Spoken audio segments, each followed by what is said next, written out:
Of course there's not. Do you want to do it again? Anyway, anyway, what we do here in this most amazing place, we read this great ass book. It's called God Said, because God did not fucking say that. But I have given myself the authority to tell you what he did say. Don't question me. Don't I sound legit? Anyway, listen, I'm fucking legit. Too legit to quit. Too legit. Too legit to quit. Too legit. Listen, I'm giving myself the authority to tell you what God did say. So, if you want to know what God did say, come this way. Oh, look, there's some kind of beetle thing. Please don't fly into my wig. I would be devastated. I would actually scream my wig off and not laugh my wig off. I'm supposed to have his hat on. Anyway, yesterday we left off on Judges. Wait a minute. Yesterday we left off on Judges 3. God had a conversation with Sam about this cat called Eli. And Eli knew it was God. So, like, he bothered Sam to tell him what God said until Sam did tell him what God said. And God said, Eli and his son's about to get wet. And so Sam told Eli that, and Eli was like, Well, he's right. So, if that sounds interesting to you, come this way. I have the 6 C's for whatever time it is. I have cigarettes, cannabis, coffee, chair with your name on it, cat beds, and canine space. So, come get coffee. We have a good time.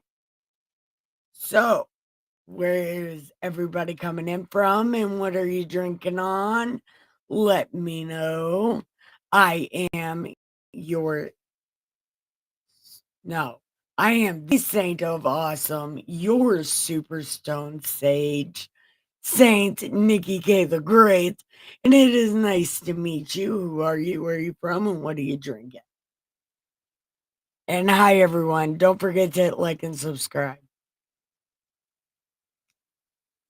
Hey, drunken wizard. Hey, Miss Muddy. Hi, Neil.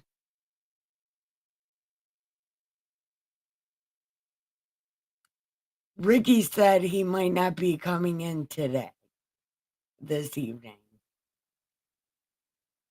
Hit the like. Yeah. Please hit the like button. It's very highly important.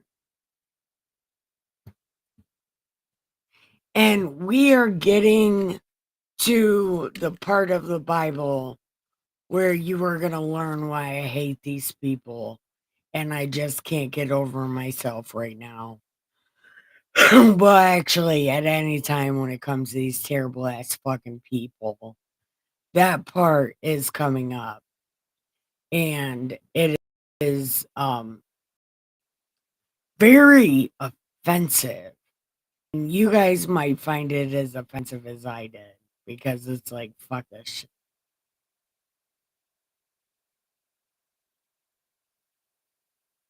Yeah, did you see the babies? Man, there's so many of them, isn't there? Yeah. And my dad sent me some money to buy the baby some food. Yeah. My dad and Fred. Yes, the vampires. I absolutely hate these terrible ass fucking people. And you're gonna find out why. I don't know if it's coming up today, but it is coming up shortly. And these fucking people, they're so codependent. It's gross. Look, I only got a problem with that because I'm so codependent. It's gross. So I can get it, but I hate it. Oh, and Dustin bought us some real people cigarettes. So I don't even have to roll us cigarettes tonight. We have real people cigarettes. Yep. And my bowl is clean. Miss Thelma cleaned my bowl. So we are totally prepared. It's time to tell the truth. Amen. Amen, y'all. Y'all seven. Look, y'all know what's up. Yes. Oh, dude, I tell my dad I love him all the time. No, Father's Day is Sunday. Ha! My dad sent me money for Father's Day. Hope I'm a good father. I'm a terrible mother, so I might be a good father. I don't know. We'll find out on Sunday. Okay. So let's get on to chapter 4. Okay. Thus, the word of Samuel came to all these terrible ass people. Now, they went out to meet the Philistines in battle and camped beside Ebenezer while the Philistines camped in Apex. So, The Philistines drew up in battle array to meet the vampires. When the battle spread, the vampires were defeated before the Philistines, who killed about 4,000 men on the battlefield. When the people came to the camp, the elders said, "Why has the Lord defeated us today before the Philistines? Let us take to ourselves from Shiloh the God's suitcase chair, that it may come among us and deliver us from the power of our enemies." So the people sent to Shiloh, and from there they carried God's suitcase chair.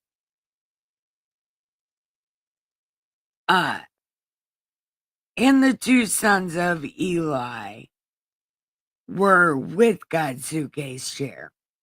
And it happened as the suitcase chair came into the camp, all the vampires shouted with a great shout, so that the earth resounded. And when the Philistines heard the noise, they said, "The fuck, yo." Then they understood that God's suitcase chair came to the camp. How do they even know about God's suitcase chair? See, this is it right here. Like, how do they know about this? And why do they call them Hebrews? They're not Hebrews. They're Shemidians, if you want to know for real. They started out as Chaldeans. Well, Shemite and then Chaldean. They're half Shemite and half Chaldean. They're Shemdians, not Hebrews. Yeah, this is bullshit. I'm going to read you. It says Hebrews. So, I'm not just like, oh, she said they were called Hebrews, and they're not. Yes, they are. So, it happened when God's suitcase chair came in the camp that all the vampires were like, "Hoorah!" And when the Philistines heard the noise of the shout, they said, "What does this mean in the camp of the Hebrews?" Then they understood that God's suitcase chair was there. First off, how do they know about the suitcase chair? And second off, they're not Hebrews.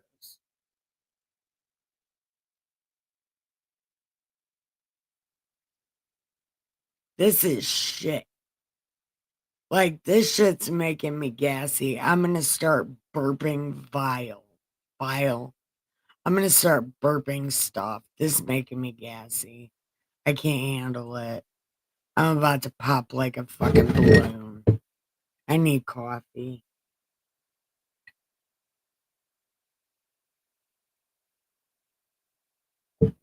Oh, man. Shit.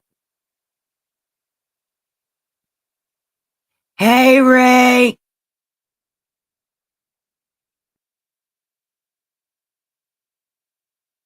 So, let's keep going. And the Philistines were afraid, for they said, "God has come to the camp." And they said, "Woe to us, for nothing like this has happened before. Woe to us! Who shall deliver us from the hand of these mighty gods? These are the gods who smote the Egyptians with all kinds of plagues in the wilderness." It was literally one God, though. Like everywhere else in the world, but with these motherfuckers, it's always one God. But these guys, these Philistines, is like, no, it's many gods. It's like, no, it's one God. Who told you many gods, people? Because they lied to you. Yep. Take courage and be men, O Philistines, lest you become slaves to. They're not Hebrews, as they have been slaves to you. Therefore, be men and fight. So the Philistines fought, and the vampires were defeated, and every man fled to his tent, and the slaughter was very great. For there fell of the vampires 30,000 foot soldiers. They was like, see ya. Oh, and then they took God's suitcase chair, and the two sons of Eli died.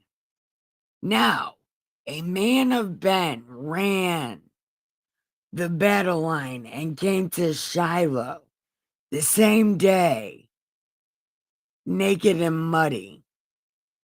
And when he came, behold, Eli was sitting on a seat by the road, eagerly watching. His heart was trembling for God's suitcase chair. So the man came to tell it to the city. But Eli was like, no, no, no, no. What are you saying? And the man told Eli they stole God's suitcase chair. And Eli flipped on his back and smashed his head and broke his neck because he was fat. And his fat snapped his neck like, you know? So he was like dead. So now Eli and both of his sons are dead. What's going to happen?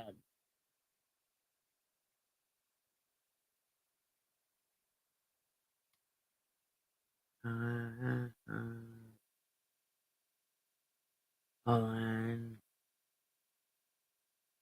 Then the one who brought, oh, no, he said, and it came about, okay.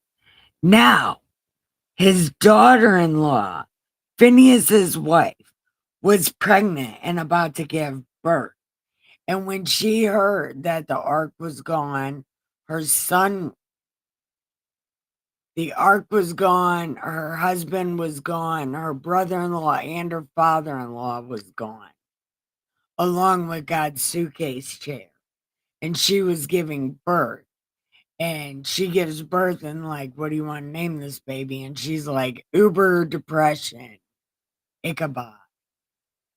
Because Ichabod means Uber depression. And that's what she named her son. Okay.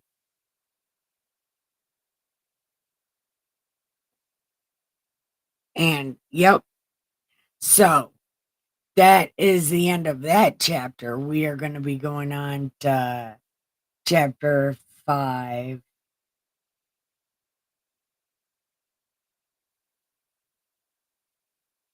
What? I don't know. So anyway, she named her son Super Depression because everybody was dead and gone, and mostly because the ark was gone. So she named him Ichabod because everything sucks. We know what's going on.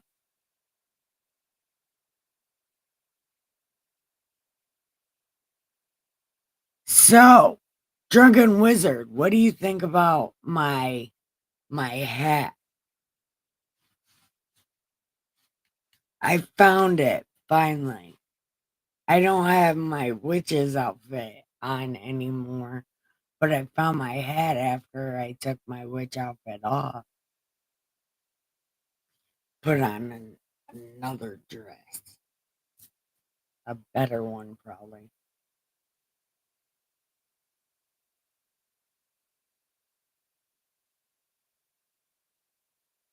So, what's everybody drinking? Miss Muddy, you got your tea back yet?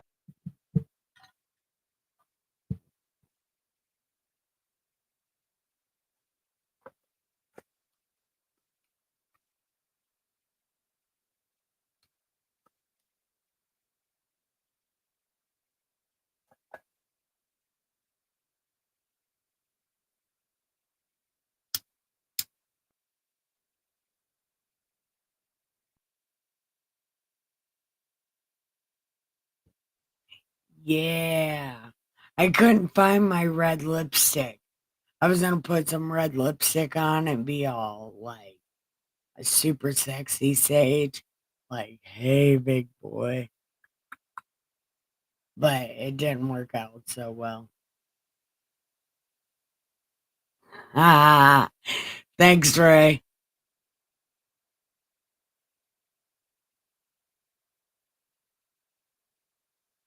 I bought Tang today. Ooh, Tang is astronaut drinks. No, I have a comfort walking stick. It's right there. I'll show it to you when you come on. Jim Beam and Red. Oh, Jim Beam Red Stag. Isn't Red Stag beer?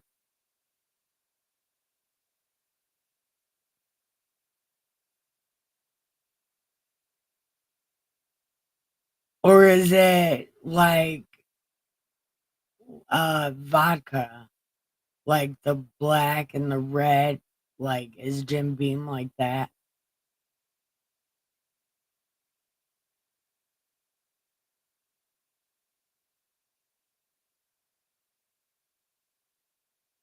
Oh, so all of you like it. Yeah. Awesome. Smoking cigarettes and orange juice. Me too, Ray. Bourbon. Oh, so you're fitting right in with Drunken Wizard because he does the bourbon too. I still can't reach my liquor and nobody will pull it down for me. So I can't have liquor. Seizure pills are a real problem because everybody's like, you can't do stuff. And it's like, no, I took my seizure pills like an hour and a half ago. I can drink liquor probably. But apparently I have to be babysat if I drink liquor. I'm not drinking beer. Beer tastes like warm piss. It tastes like decaf coffee.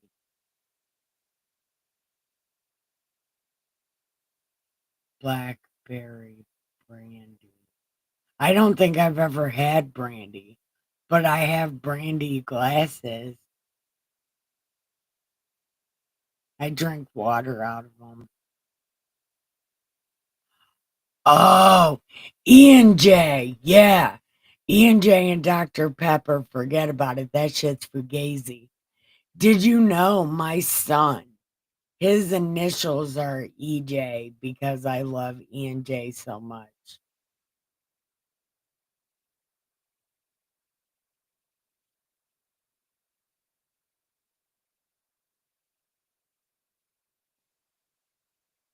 No, no, no, it's not shots. They're actual little brandy glasses, You like swirl it and smell it. Mhm.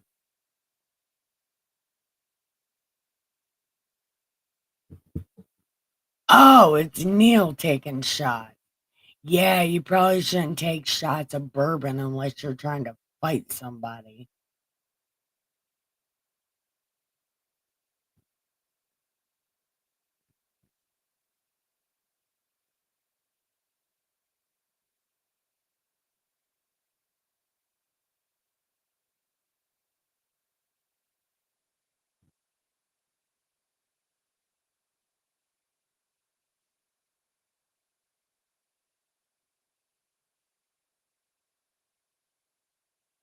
Man, you guys make me want to drink some water.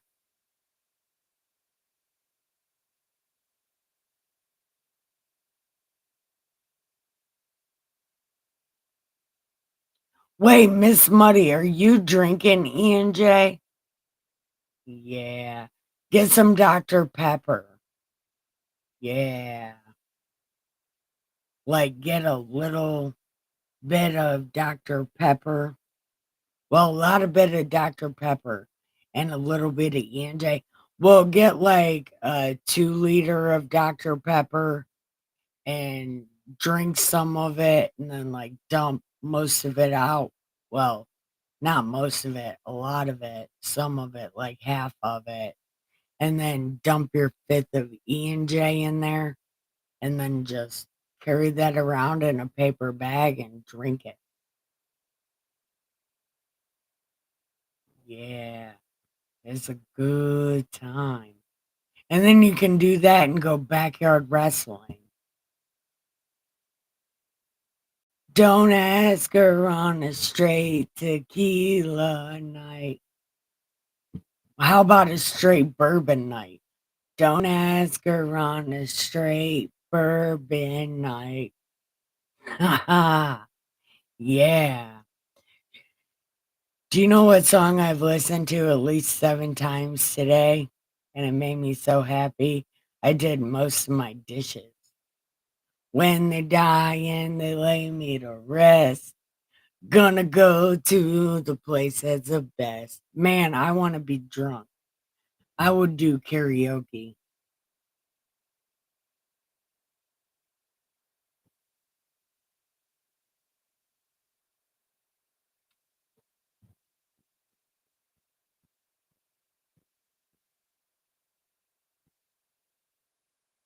Ooh. Iced coffee is good, especially those iced caramel macchiatos. Listen, I need to quit. We're on chapter 5. Oh my God. I know what's going on. Okay. Are we ready? Because we are about to hear some awesomeness. Hi, Henry. Do you want to come say hi, Henry?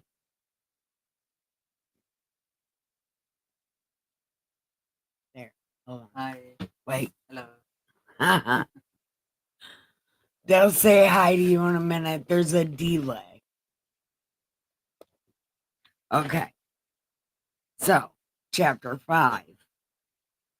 Now, the Philistines took the Ark of God, God's suitcase chair, and brought it from Ebenezer. Ebenezer?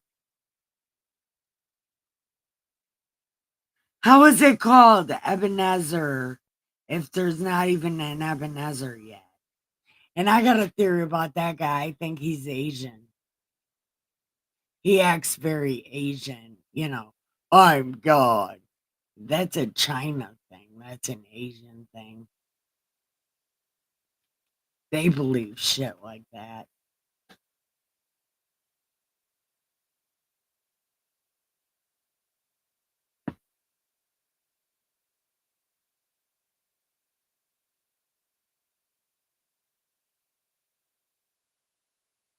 One bourbon, one scotch, and one beer. I've never had scotch before. Yeah. What's a scotch? I've never had that before. I'm going to ask Dustin if he can buy me a scotch. I'm going to say, what is that? I want one. And then he's going to say, no. And I'm going to go, but I want to try it before I die. And he's going to go, no. And then I'm going to go, Ray! Ray! Buy me a scotch. It's good time.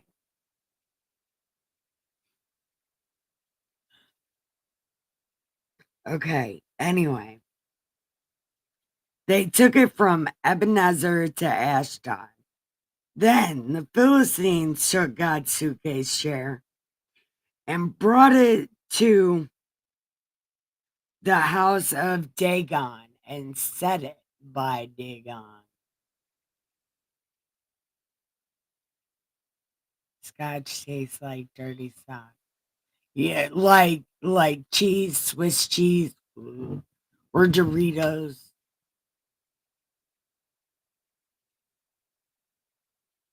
I'm done trolling you. Until next time I start. Okay. Then the Ashdodites arose early the next morning. Behold, Dagon had fallen on his face to the ground before the suitcase chair. So they took Dagon and set him in his place again. But when they arose early the next morning, Dagon had fallen on his face, and the head of Dagon and both the palms of his hands were cut off on the threshold. Only the trunk of Dagon was left to him. Therefore, neither priests of Dagon, nor all who entered Dagon's house tread on the threshold.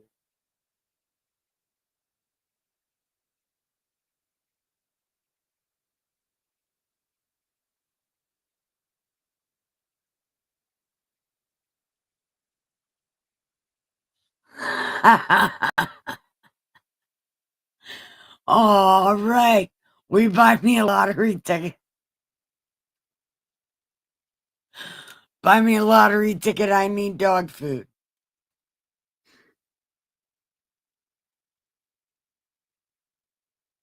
Okay. Now, the land of the Lord was heavy, or the hand of the Lord was heavy on the Ashtites, and he ravaged them and smote them with tumults, both the Ashdod and its territory. When the men of Ashdod saw that it was so, and that God's suitcase chair cannot remain with them, for his hand is severe, and Dagon is their God. Oh, when the men of Ashdod saw it was heavy, they said, this chair can't be with us no more, because this shit sucks. So they sent and gathered all of the people, or all the lords together, and said, all right, what can we do with this shit? And they said, take it to Gath. And they brought there. And it came about after they had brought it, the hand of the Lord was against the city, very great confusion. And he smote the men of the city, young and old, so that tumults broke out on them.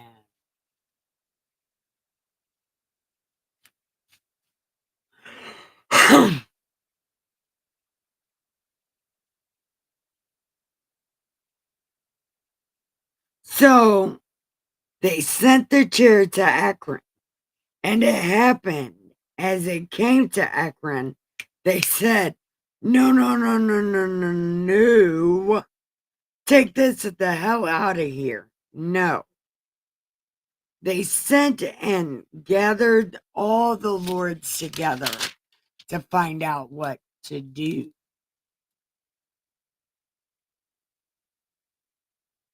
Yeah, the hand of God did make bourbon and stuff. Well, actually, made wine first.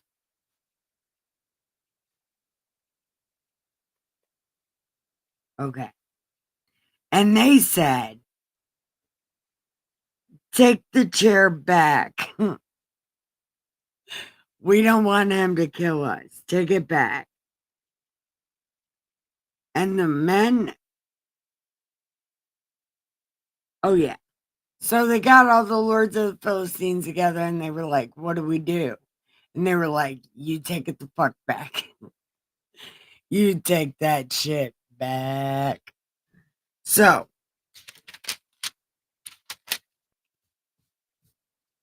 we're about to go on to chapter 6.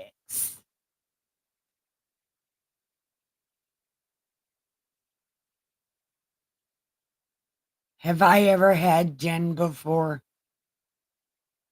I have had rum.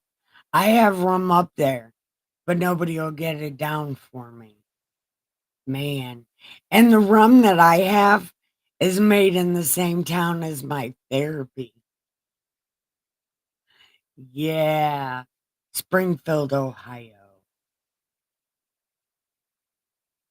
Yep. Is it Springdale? Springdale, Ohio.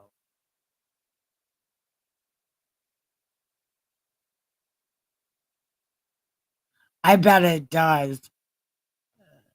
I don't see just thinking about it.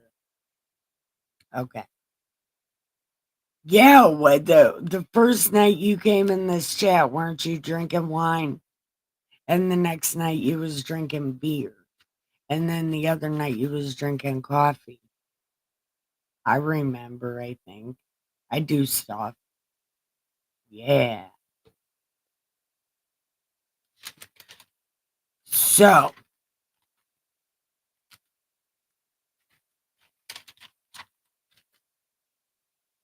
what are you guys thinking so far?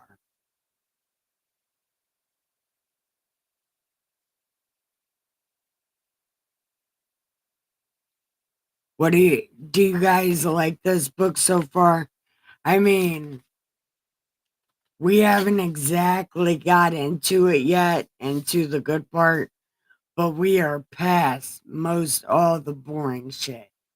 Like, we are putting a little bit of meat on this on the skeleton that is Das Bible. We're putting some meat on the bones.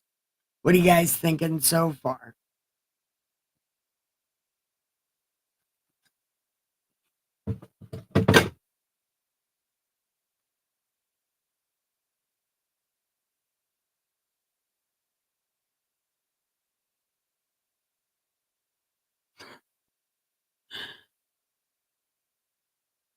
CNA, do you know any of these stories? Drunken Wizard?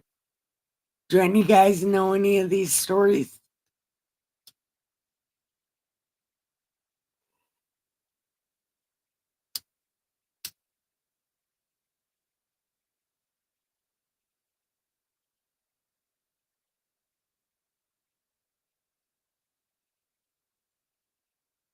Yeah, I'm always taking a smoke break.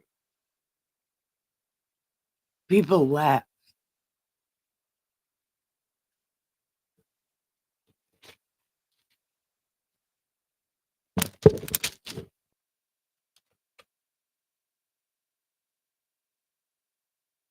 What's on your mind, Drunken Wizard? I could give some sagey advice. I'm feeling very sagey. Here, I'll put my hat on sideways so you know I'm about that life.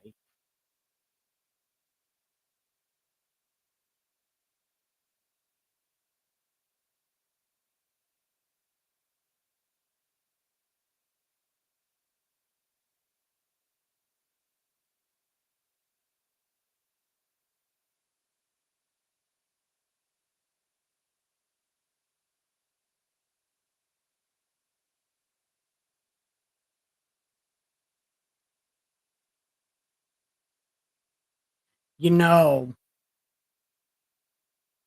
the first time I ever read the Bible and the first story I ever told Dustin about was this guy called Onan. And Dustin was like, I have I have never heard that before. But then there's this comedy song called Onan the Great. And Dustin found it, or he heard it right after I told him that story of Onan. It's the guy that refused to bust the nut in his sister-in-law, and God killed him. It was great.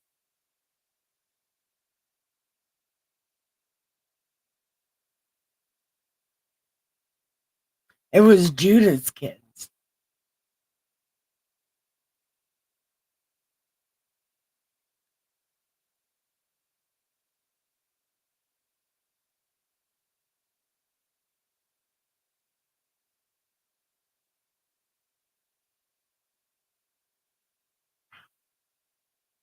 Man, Dustin bought this ice cream.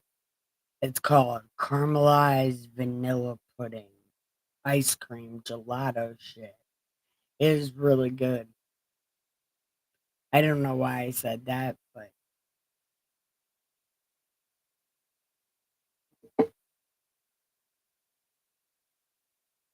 okay. I'm going to go on to chapter 6.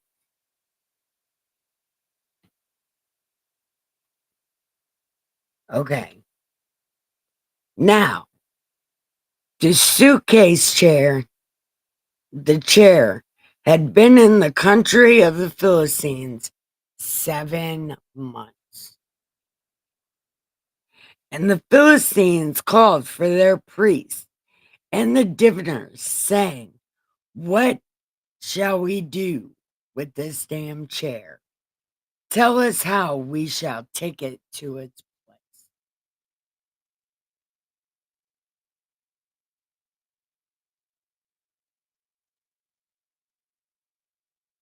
Hey, uh-huh. Hey, I also love y'all. Man, it's so great when you get drunk because I never feel so much love except for when you drink bourbon. You tell me you love me all the time, man. Yeah, God's suitcase chair, the Ark of the Covenant. He built it like a chair with a suitcase.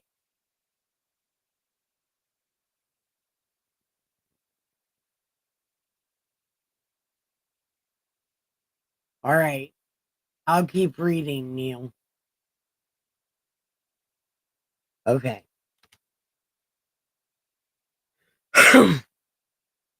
And they said, "If you send away the chair, do not send it away empty, because if you look right at the bottom, there's a place to stick stuff in." Okay.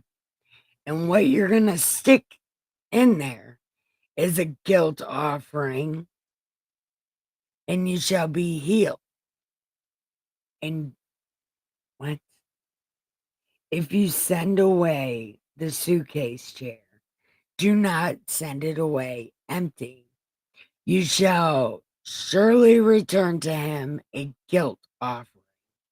Then you shall be healed, and it shall be known to you why his hand is not removed from you. Then they said, "What's the guilt offering? What are we going to do?"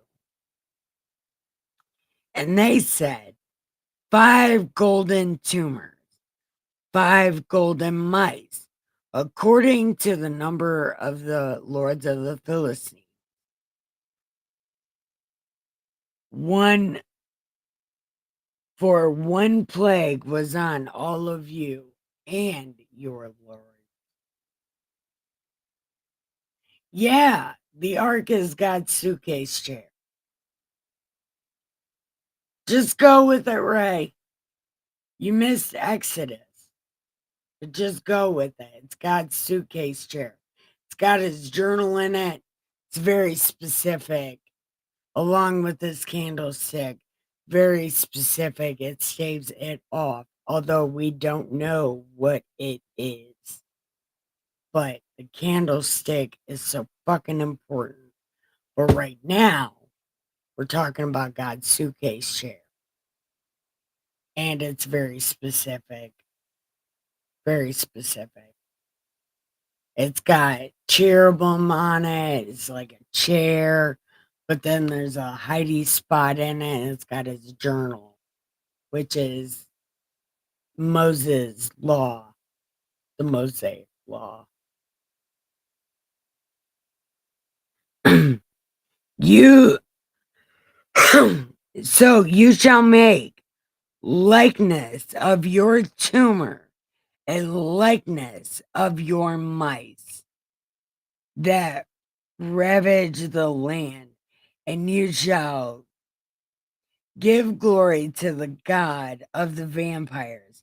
Perhaps he will ease his hand from you, your God, and your land. Why then do you harden your hearts as the Egyptians and Pharaoh hardened their hearts? Because God made them too. Like he made them specifically for that reason. Never mind. You're not going to know that. When he had severely dealt with them, did they not allow the people to go and they departed? Yeah, but that was not without a fight, and they really did not want to let them go. And they tried to get them back, but it did not work out so well for them. Now, therefore, take and prepare a new cart and 2 milk cows on which there has never been a yoke, and hitch the cows to the cart and take their calves away from them.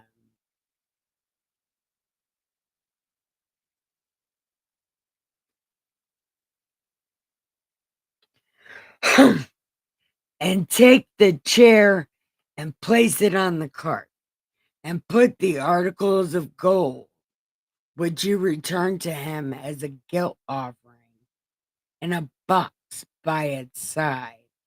Then you will take it away, and it may go. And watch if it goes by the way of its own territory to Beth Shemesh.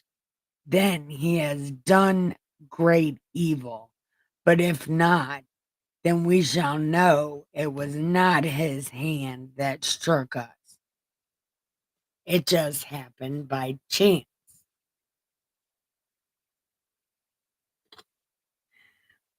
Then the men did so and took 2 milk cows and hitched them to the cart and shut their calves up at home. And they put God's suitcase chair on the cart and the box with the golden mice with the likeness of their tumor.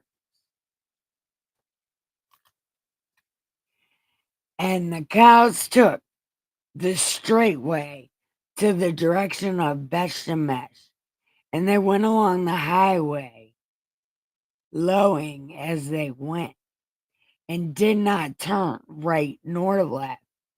And the lords of the Philistines followed them to the border of Bethshemesh. Now the people were there reaping in the valley. Then they raised their eyes and they saw the ark and were glad to see it. And the cart came into the field of Joshua and stood there where there was a large stone. And they split the wood of the cart and offered the cows as a burnt offering. And the Levites took down God's chair and the box that was with it, in which the articles of gold, and put them on the large stone. And the men of Bethshemesh offered burnt offerings and sacrifices that day to the Lord. And when the 5 lords of the Philistines saw it, they were totally grossed out, like, what the fuck, yo? And returned to Ekron that day. And these are the golden tumors which the Philistines returned for a guilt offering. One for Ashdod, Gaza, Ashkenaz, Gath, and Ekron. And the golden mice according to the cities of the Philistines belonging to the lords, both fortified and not. The large stone by which they set the chair of the suitcase chair is a witness this day in the field of Joshua Uh, and he struck down some of the men of Bethshemesh because they looked into the ark. He struck down all of the people, 50,070 men. And the people mourned because the Lord had struck the people with a great slaughter. Yeah, why did you do that though? Okay. And the men of Bethshemesh said, we can't do this if he just keeps killing people. Huh. This is not a thing. This is not a thing. Like we're not gonna do this if he's just gonna do that. Then what's the reason? So they sent messengers to the inhabitants of Kiryat Jearim, saying, "Come get God's suitcase share. It's too much for us." Okay, that's the end of chapter 6. So, Drunken Wizard, what were you wanting to talk about?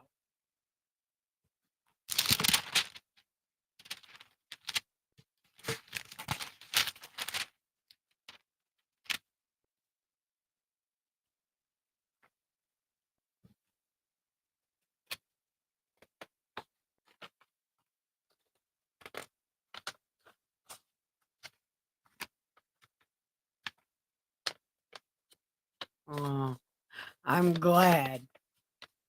I'm glad. Just wait till we get the part to where even you guys will be talking shit in the comments like, what? This can't be right. Because they totally shit on God. And even you guys will be like,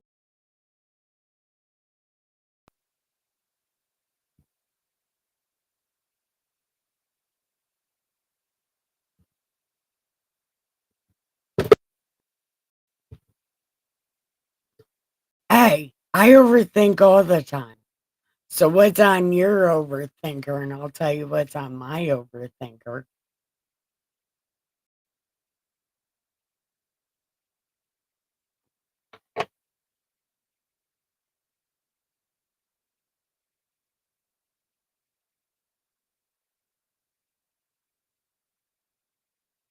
Oh,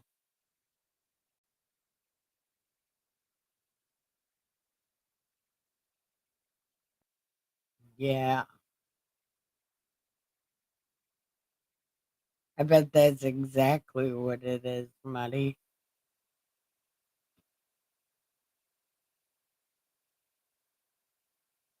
Yeah, you're mine. You're an overthinker. You're thinkful.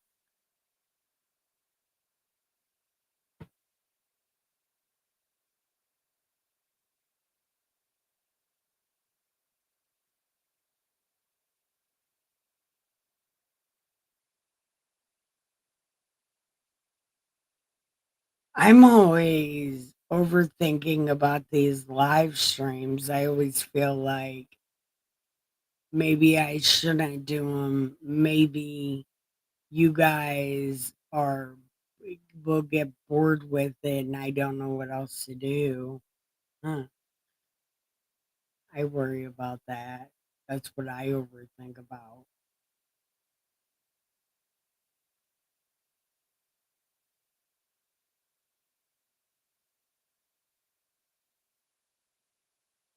Hey, Feather.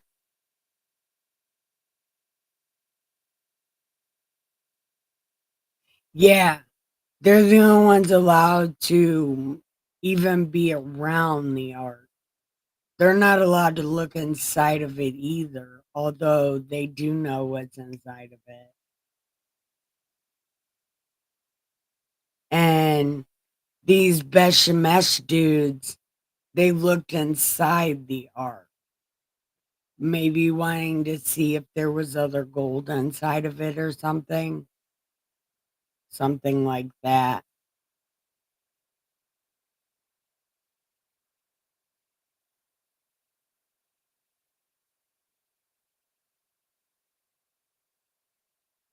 Yeah, well, then I guess we're gonna, now that Feather's here, we'll go on to chapter 6. No, chapter 7. Okay. And the men of Kiriath came and took the chair and brought it to the house of Abinadab on the hill and consecrated Eleazar his son to keep it. And it came about from the day that the chair remained at Kiriath that the time was long, for it was 20 years, and all the vampires lamented. Then Samuel spoke to everyone, saying, if you return to the Lord with all your heart, remove the foreign gods and the Ashtaroth from among you. Direct your hearts to the Lord and serve him alone, and he will deliver you from the hand of the Philistines.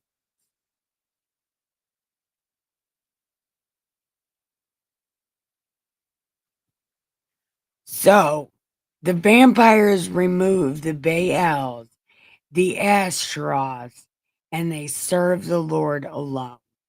Then Samuel said, all right, all y'all get together at Mitzvah and I'll pray for you. Okay. And they gathered at Mitzvah and drew water and poured it out before the Lord and fasted on that day and said, we have sinned against the Lord. And Samuel judged them at Mitzvah. Dun, dun, dun. Now, when the Philistines heard that the vampires had gathered at Mitzvah, the Philistines went against them. And when the vampires heard it, they were afraid of the Philistines. Then they said to Samuel, do not cease to cry to the Lord for us, that he might save us from the hand of the Philistines. And Samuel took a suckling lamb and offered it for a whole burnt offering. Samuel cried to the Lord for the vampires, and the Lord answered him. Now, Samuel was offering up the burnt offering, and the Philistines drew near to battle. But the Lord thundered with a great thunder on that day against the Philistines and confused them, so they were rerouted. And the men of the vampires went out of Mitzvah and pursued the Philistines and struck them down as far as Bethkar. Then Sam took a stone and set it between Mitzvah and Shen and named it Ebenezer, saying, thus the Lord has helped us. So the Philistines were subdued, and they did not come any more within the border of the vampires.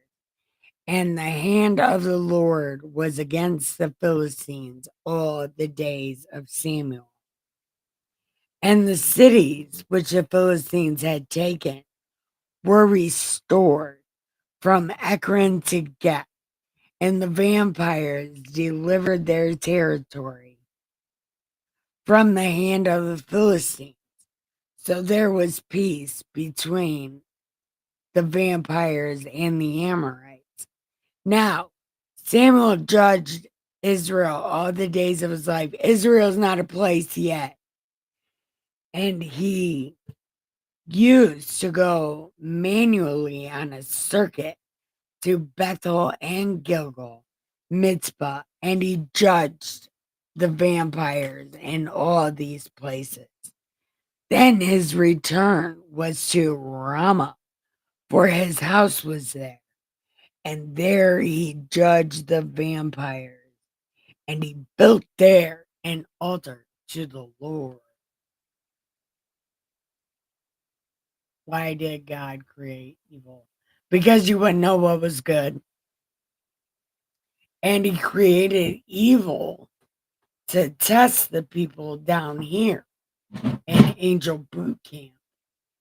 Because the only way we can be strong enough to fight up there is to be strong enough to deny the evil down here. Yes, he did, Ray. We'll learn about it. God puts his evil spirit on shit all the time.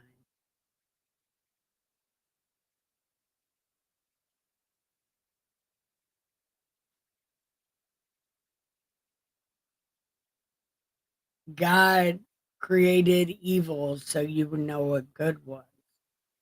And again, you have to be good at evil down here. Good at, not good at evil, but you have to be good at what the evil people do and good at it and good while you're doing it. Got to be better than the people.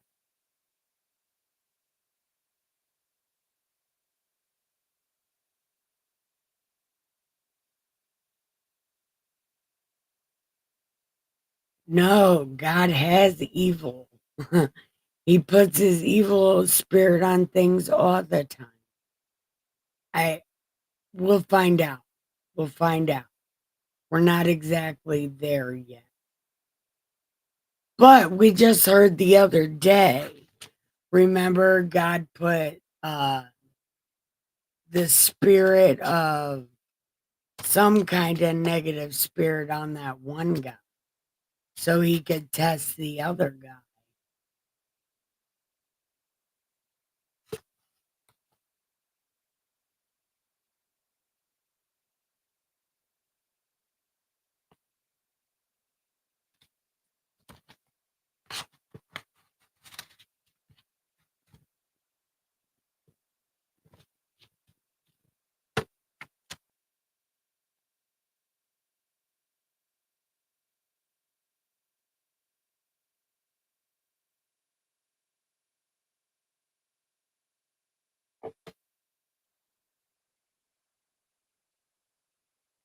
Yeah, we're going to find out about that guy too when he does not play music.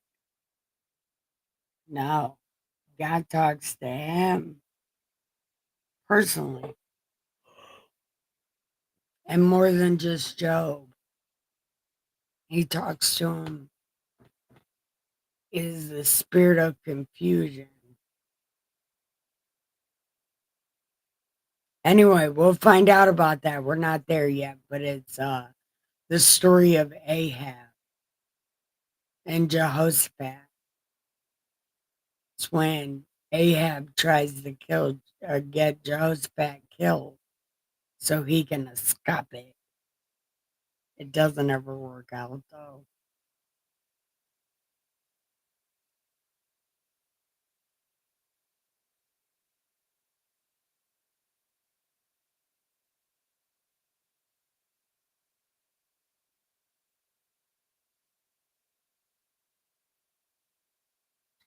Yeah.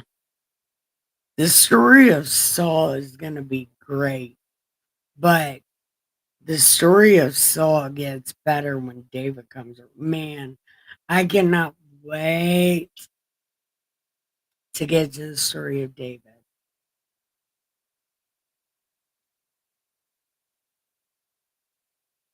Hi everyone, welcome. Uh don't forget to hit like and subscribe and chat in the chat. We would love to hear from you, whatever opinion you may got. Life questions, whatever kind of questions. We're here to try to answer them. Don't be a dick on purpose.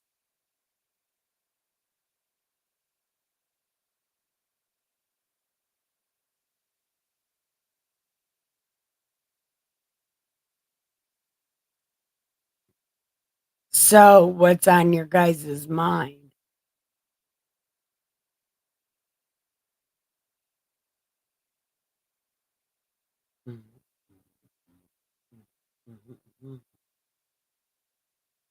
You want to know what I got really sad about today? Do you guys remember uh what the hell is his name now?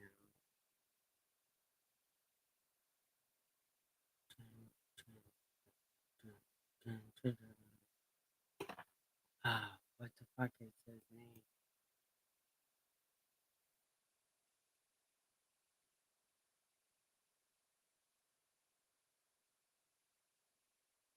Damn it, now I can't remember his name.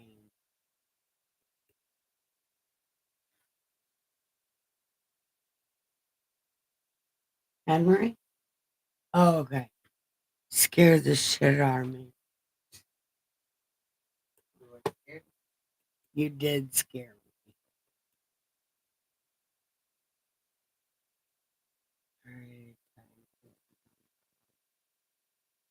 Oh, well, I missed it, lady. All right, Miss Muddy, go give your pillow some head and your sheet some ass and have the sweetest dreams ever. Love you so much. Good night. What's everybody else doing? Are you guys staying or are you going?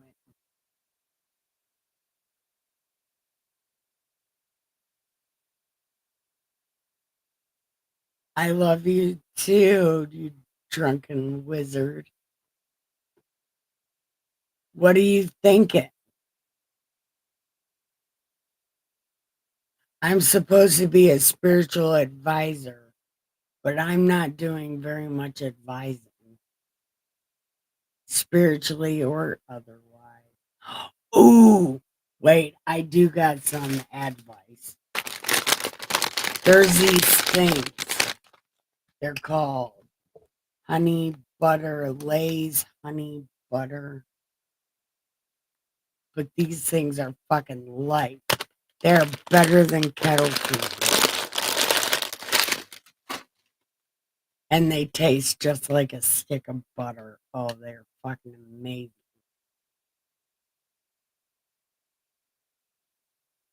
All right, Neil, you give your pillows some head and your sheets some ass. And have these sweetest dreams about awesome shit ever. Kisses on your forehead.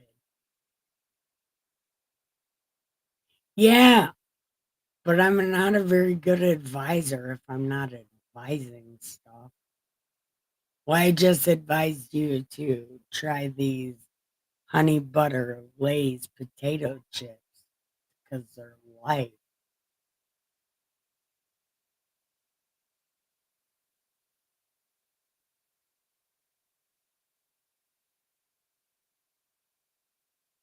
Yeah. Oh, I would. Man, if the butter tastes like these chips, I would eat. I would eat it. Yeah. It should taste just like a stick of butter, though. Like the real sweet kind of butter, sweet butter. It's so good.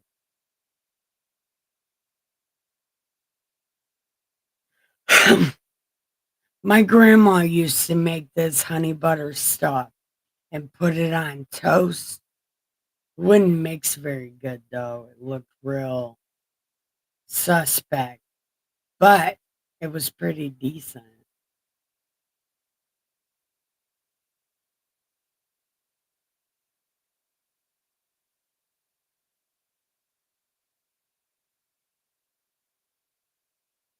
Bring me Steve Winwood. That's his name. And this shit made me so sad because he sings this great ass song, Dear Mr. Fantasy. play us a tune.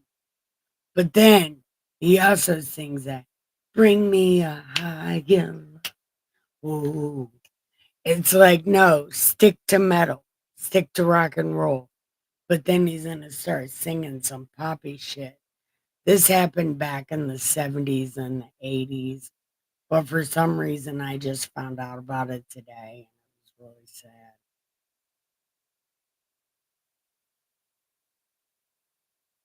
Yes, you can ask me whatever you want. I'm just sitting here trolling chat and singing songs because I was sad about Steve Winwood.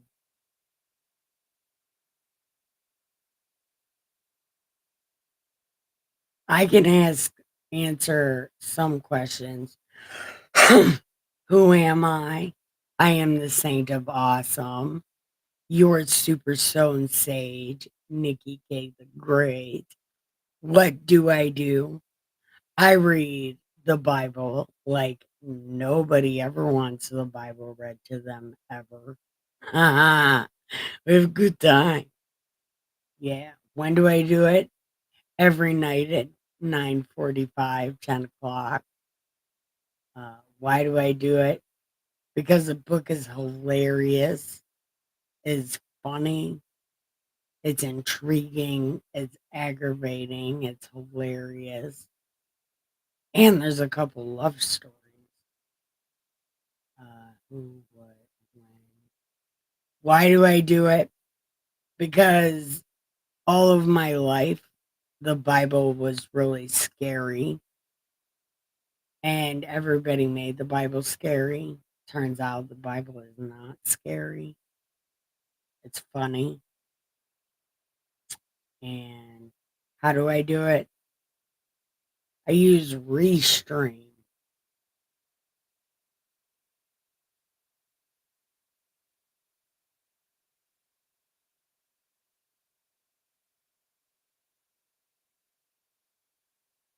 Why? What's wrong with Neil? And where's my question and answer? I always pray for Neil. I, I hope he's okay. He is in Canada. He probably does need prayers. Canada's full of shit lately.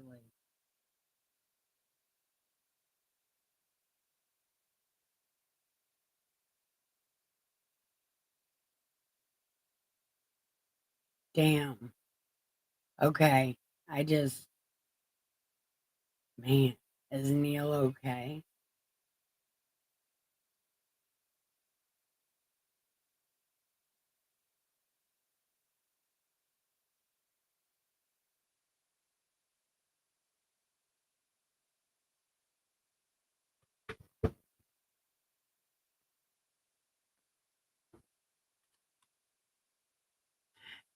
Hey, big guy, you're gonna make Neil all right, right?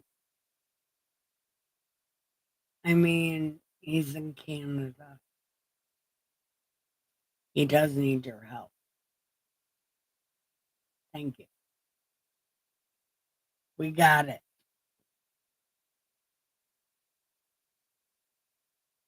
Hi, Henry. You need a cigarette.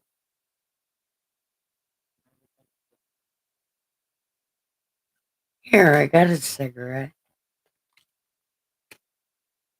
Here,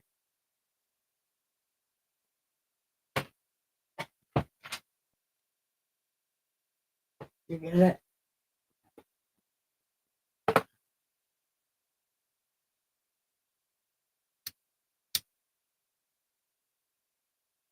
Hey, drunken wizard, you're supposed to be asking me questions. And I'm gotta take this wig off.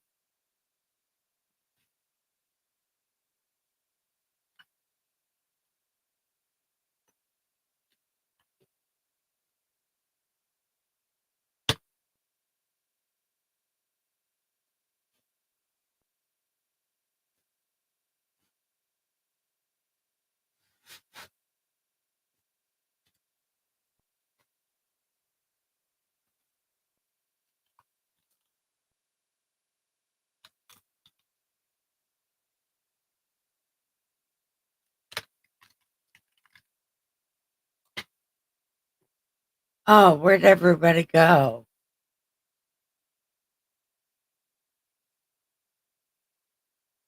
I'm overthinking. No, you're not overthinking. You're not asking questions. I thought you were asking me questions. What are you overthinking? See, now you got me like on three different trains of thought. What are you doing?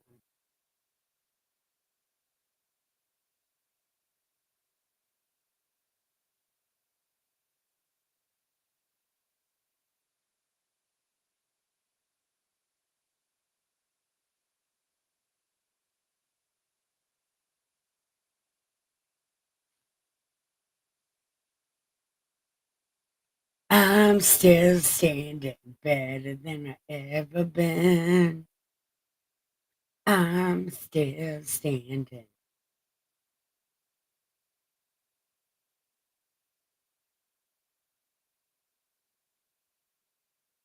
Feather, it's good to see you. Haven't been here in a hot second.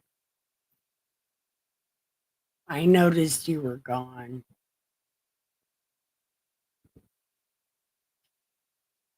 But does anybody got any questions for me? CNA wanted a Q&A time, and he never Q&A'd me. So do you guys want to Q&A me?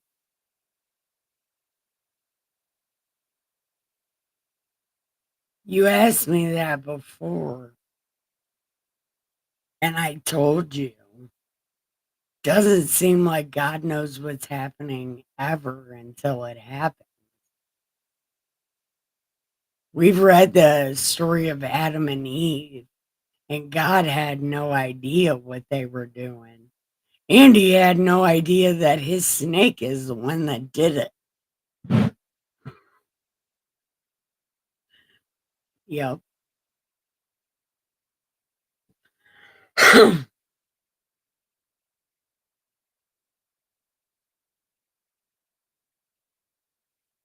And Drunken Wizard, he's also your God. Oh shit.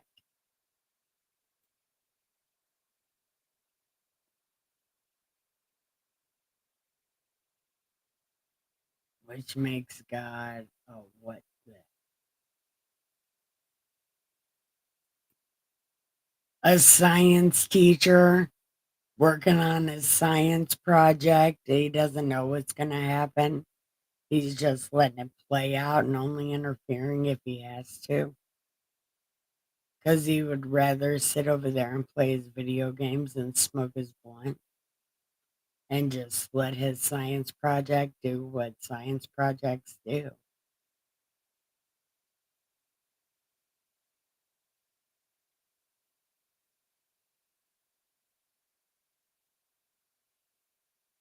Because if you think about it, at first, he's setting it up, like if you're growing mushrooms, you put the fungus on as many spots as you can, and then you let it get hot, and then you just see what happens.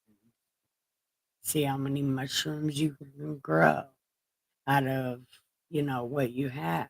And then as your experiment grows, you get more stuff, you get different stuff, and then you only have to really interact with it if it really starts going haywire.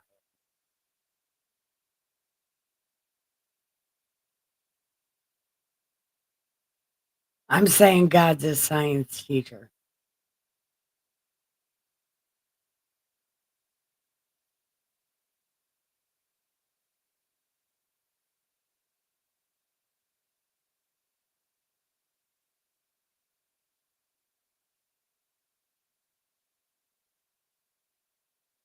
Oh, but if you're thinking of one of those words that starts with O, omnipotent, omnipresent, omni, omnivore, he's one of those things.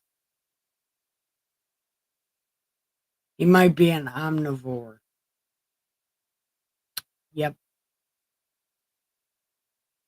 That's what he is. God's an omnivore. Science teacher. Where do aliens fit in? Well, UFOs is anything that's flying that no one knows what it is. Could be Chinese spy planes for all we know. And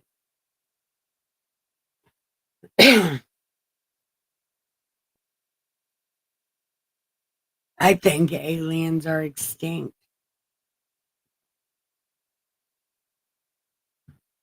These might have been the Watchers, the the other scientists, the other angel scientists in God's science class trying to help their experiment grow. And that's what I'm saying. Like, if God sees everything and knows everything, why does he need 7 watchers? Because he can't see everything. And he doesn't know everything. And he didn't know what Adam and Eve were doing. And he didn't know what anybody else was doing that whole time until angels started making babies with humans. And then he was like, the fuck did I do? Because he just let his science experiment go. So then he set watchers down here to watch it, you know, and it still ended up fucked up. So he filled up the bathtub, put his Noah's Ark boat in his bathtub, and just filled it up with water. He flooded out his dad's house. That's why he got kicked out.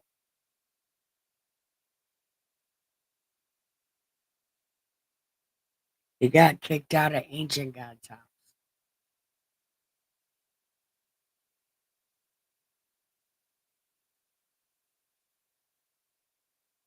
Well, I guess I do put my own spin on it, but I don't know. I don't go as far as preachers do with, all that other things don't exist and shit like that. It's like, no, no, no. I've seen other things exist. Look, I've seen it. And I know that shit exists. Good night, Ray. See you this weekend. Good night, Feather. Go give your pillow some head and your sheets some ass. At the sweetest dreams ever. Drunken Wizard, are you off?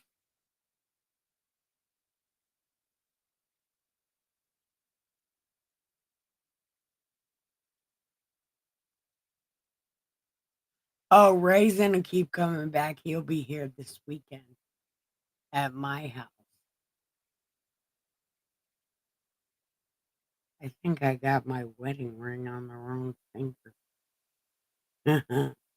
Oops. It was even on the wrong hand.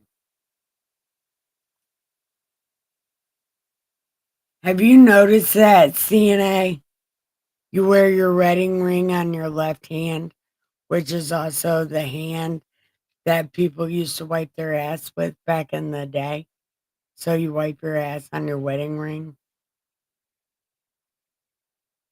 You get shit stuck under your ring, literally.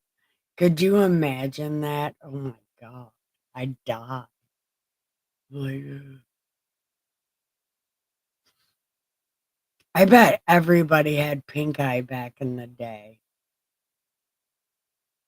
I wonder how many people got pink eye back in the day. I don't wonder that. That's a fucking stupid thing to wonder.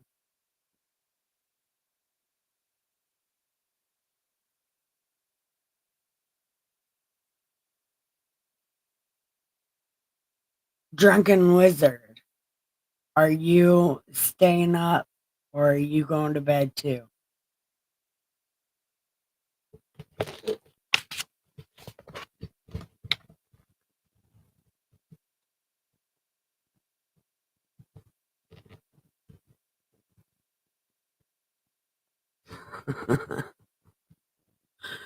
Yeah, but now you know it, and it's a real life thing. Yep.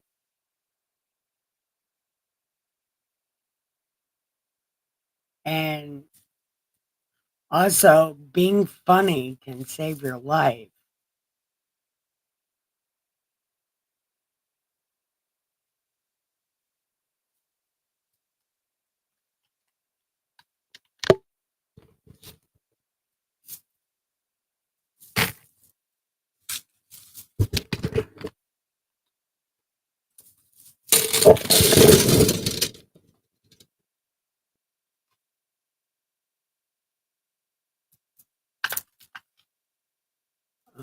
Mm.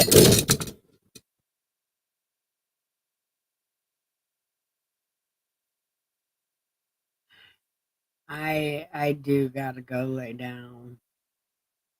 I'm gonna fall over. I've been up since 6 this morning. I am ready for bed. So I'm gonna go give my pillow some head and my sheets some ass. I love you so much. Don't forget to like and subscribe. You are mightily welcome, Dragon Wizard.